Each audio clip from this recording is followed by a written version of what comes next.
Greetings, everyone. This is Rock and Roll Spot Convention with the Weekly Comic Book Up. We're about at the midway point, so let's get started. Kicking things off, we've got Amazing Spider-Man number 20. Where we left off, Spider-Man and Black Cat were on their date and encountered White Rabbit and Kareem testing out their kind of giving a demonstration of White Rabbit's newest business venture. Basically, renting out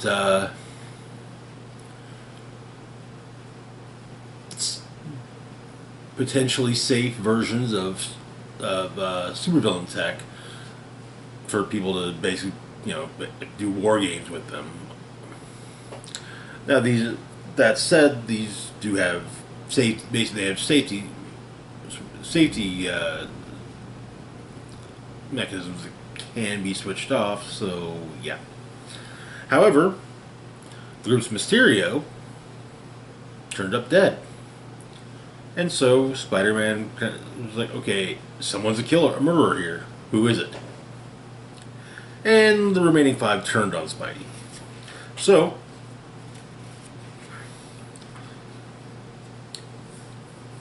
they also turned on White Rabbit and Kareem and Black Cat, but Spidey did what he can to get himself, Kareem, Black Cat, and White Rabbit out of there, while being chased down by dollar store versions of some of his worst foes. Black Cat and White Rabbit are largely working together with Rabbit kind of saying, "Spider-Man, really? You know you can do so much better."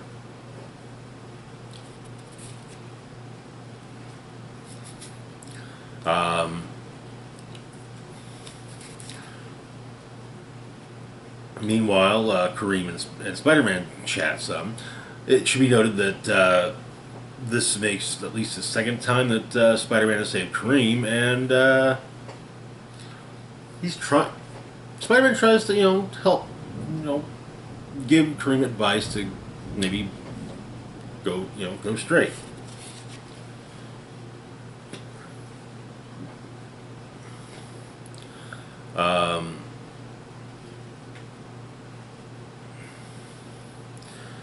There's a fun moment between Black Cat and White Rabbit where Cat asks Rabbit who hurt her, and Rabbit says pretty much everyone.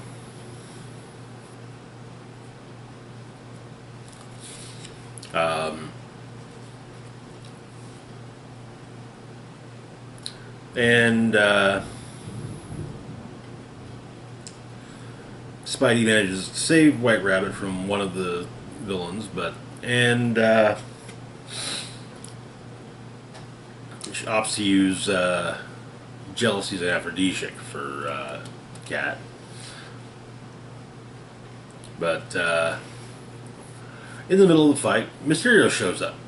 Apparently, the holotechnology is really advanced.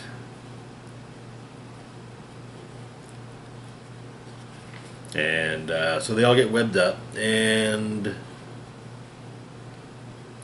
Kareem gives his rant to Rabbit.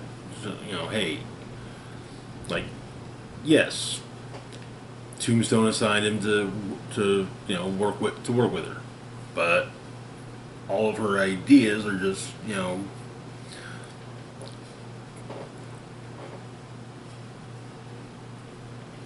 So wait, what's this? Tombstone stuck me with you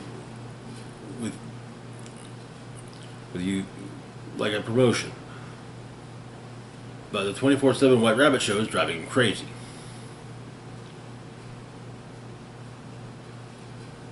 With him even adding that she may not care if she lives or dies, but Kareem's got kids.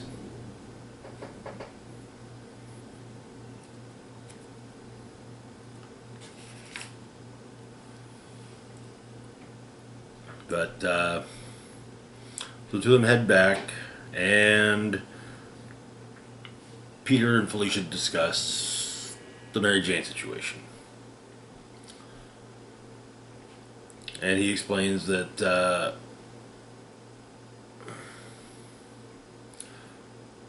he loves her. He does love MJ. Always have, and part of him always will. But he thinks that that love has changed. Like, capital L to lowercase. Or the other way around, whichever makes sense. But,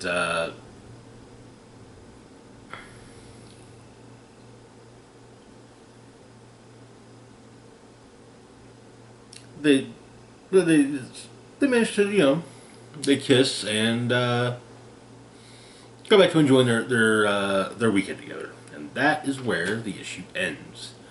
With the regular, I think the regular creative team will be back on the book with issue 21, which if I remember correctly, is supposed to go into what happened in the 6 months, the 6 month time jump between the end of Spider-Man Beyond and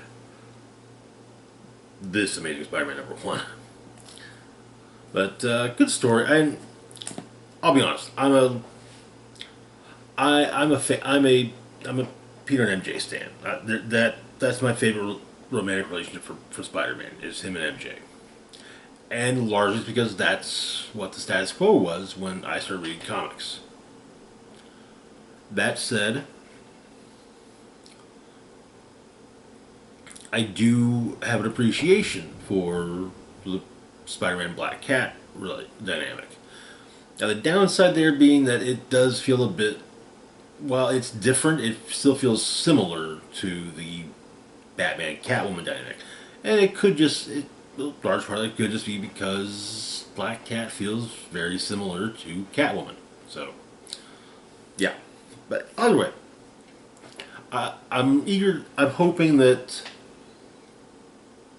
this is something that continues on. It'd be interesting to explore, see where it all goes. So, anyways, moving on though to our next book, we've got Carnage #10. Where we left off, Carnage was in Nidavellir, wanting a weapon forged, all blood. He had freed the last surviving dwarven smith, designed the weapon, and yeah, he was gonna make it. But Drorin had other plans. I just, feeling that Carnage could not have such a weapon. It would be disastrous to existence if he did.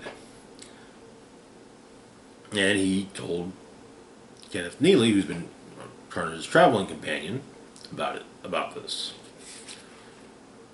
And he further explained the entire plan to Kenneth, about how the forge will draw in some shooting stars, which will then be used to forge the blade. And he has as a means of escaping, and him and Kenneth will escape together. But Kenneth is also making a point of asking, what if this doesn't work?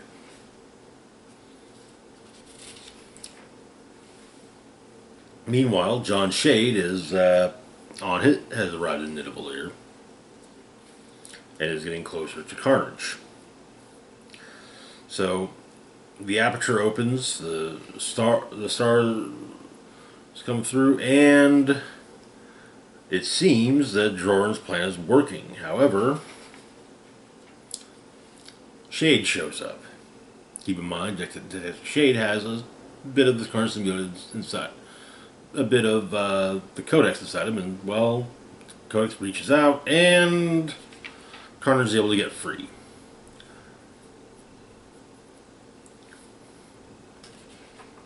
Attacking Shade and taking on a more monstrous form, as well as getting his weapon. Neely grabs the device which is going to allow him to escape, as Carnage kills Drorin, stating that he would the attempt of betrayal, that was something that would have led to a very long, drawn-out death. But, well, Hela wants Drorin for herself, so he gets off lucky. But Shade is chosen to be the host for Carnage, and Neely goes to the one person who can stop Carnage, Cletus Cassidy. Though, who, as we saw previously, is somehow still inhabiting the orphanage that he grew up in. I imagine that somehow this is all going to tie to the most recent issue of Deadpool, which saw Cletus Cassidy reborn. But that is where the issue ends. Yeah, Summer of the Symbiotes is definitely going to make for an interesting story. I'm figuring Venom and Carnage will be involved, as what title-wise, not just character-wise, as will Deadpool. Possibly also probably also Spider-Man. And moving on, speaking of Spider-Man, moving on to our next book, we've got Deadly Neighborhood Spider-Man number 5. Where we left off, Spider-Man and oh God, what is her name?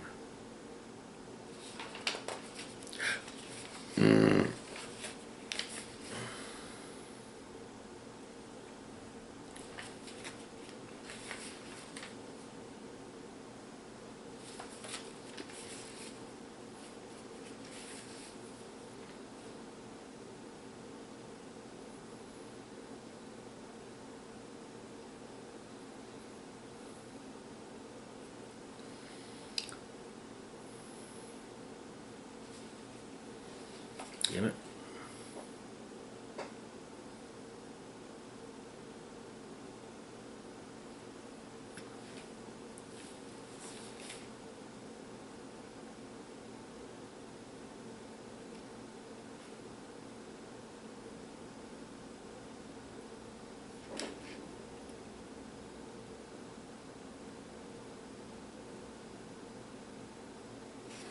Crystal, I believe.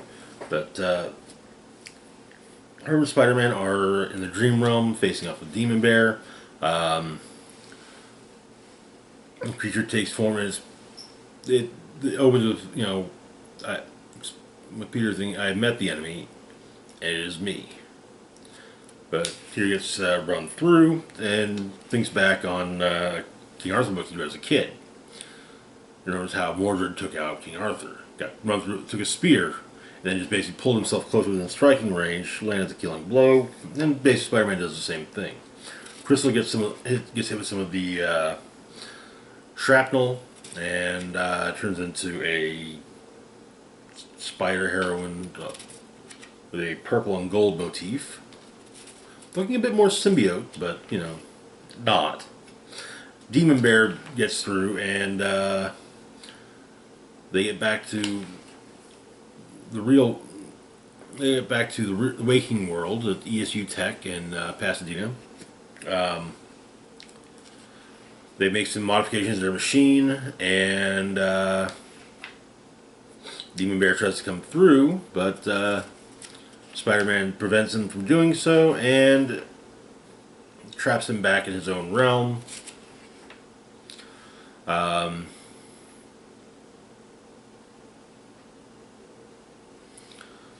Peter's headed back to New York, so he says goodbye to Crystal's uncle.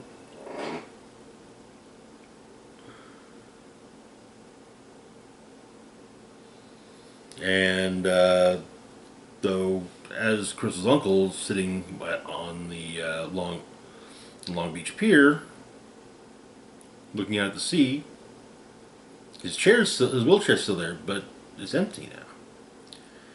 And Pete heads back to New York, and that is where the series ends. I've been rather opinionated about this book. I still very much feel like it was likely pitched as focusing on a different character, and Marvel said, sounds good, but what if we put Spider-Man as the main character instead? And that's the only way it's getting published. And yeah, it wasn't a bad story, just not. It's just like I said, Spider-Man's involvement felt forced. Moving on to our last book, we've got Doctor Strange: False Sunrise, number 4. Where we left off, Doctor Strange, while performing as a midwife for a mystical being, was kind of going in between two reality, and another aspect of reality. Anyway, so the whole thing of his task is incredibly daunting, and he has learned truths about the entity he is midwife for. But and he turns out though there are challenges he must face to ensure that her child is born. He meets these challenges, but only just. And the child is born, but and the other realm is made secure after the birth, but with it being explained, Sophia and her child are not welcome in that realm. Though Doctor Strange and humans are. Afterwards,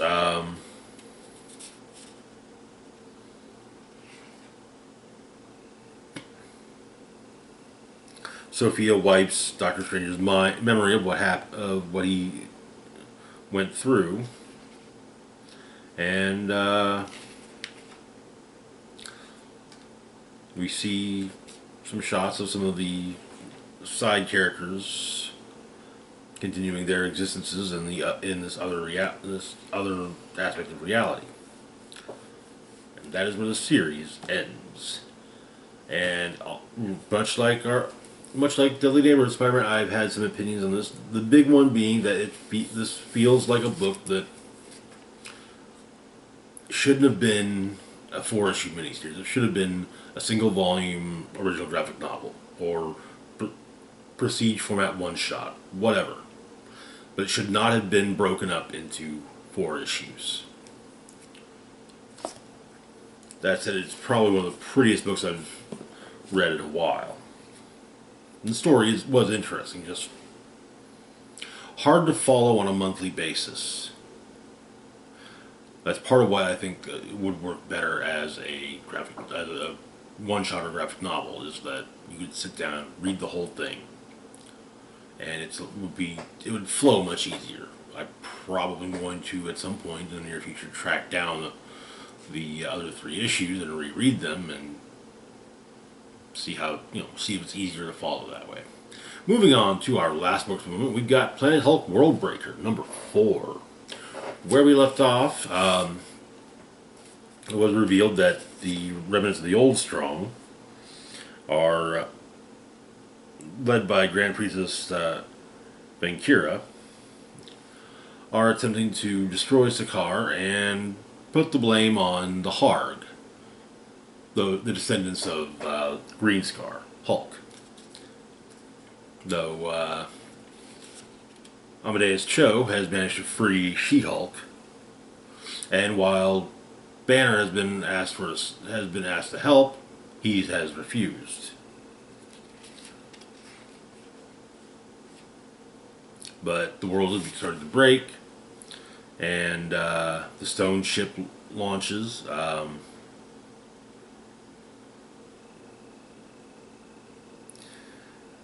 The Harg, Amadeus says that he needs to call Banner, and while the younger Harg says yes, we need him, and Amadeus says no, we need him to stay away. So informs Hulk of this. Getting on, making his way on the stone ship. Amadeus once again frees She-Hulk, who's being used to power it, and the Heart survivors manage to avoid the molten portion, the lava flows popping up, making it to the flying city. And it turns out that Amadeus has rewired the control portion that was utilized initially to be operated by She-Hulk to only be operable by him. This gets the city back in the air briefly, touches down where Banner's at, and Show and Banner just talk about things and how, you know, what Banner needs to be rather than a Worldbreaker is a world healer.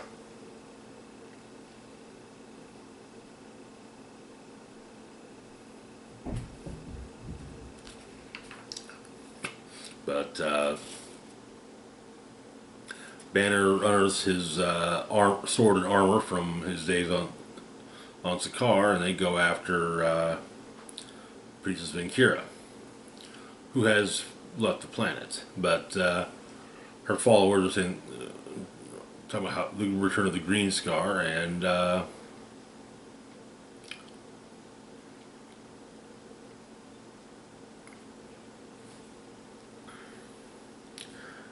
Valkyria explains to the headman that the plan is not to escape, the plan is to fight. The Hulk is trying to save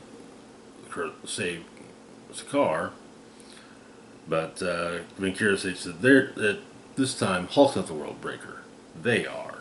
And that is where the issue ends, with one issue left in the series. This is definitely a good, been a decent miniseries so far. I actually recently replaced my missing copy of the Planet Hulk Omnibus, so it'll be nice to reread that and kind of refamiliarize myself with everything about the Planet Hulk saga. Anyway, that's going to do it for now. As always, feel free to like, share, and subscribe. Links to my Facebook, Twitter, Patreon, and PayPal can be found in the description box down below. This is Rock and Roll Spock signing off, saying, live long and rock hard.